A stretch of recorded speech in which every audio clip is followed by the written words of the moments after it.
So, mao to. For 13 years, siya ra jud may among baby sa balay. Kay kami ra man tulo sa amo ang balay. Ako, akong anak si Kay, o si JUK siya, Alessandra, si Alex, yan ang bata. Kami ra jud tulo. So, siya ra may among baby for 13 years. So, nanganak iyang mami atong June, na may baby lain. So, syempre, attention, namo, sa bata. Murag, na-feel siguro niya nga siya nalang usa. Kay, dili naman siya hapit mo gawas og kwarto. Magsigiray siya og cellphone sa sulod, mag-gadget. Then, og sulod niya dito, mutanad ko sa amin mo gawas. Then, og matulog mi, kay kami mang duha sa kwarto.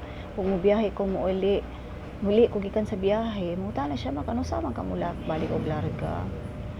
So, amo na lang yung kinabantayan gusto niya mag-solo. So, amo na lang siyang salamat pud mi sa Rizal Memorial State University nga naa sila mental health break para sa ilang mga estudyante.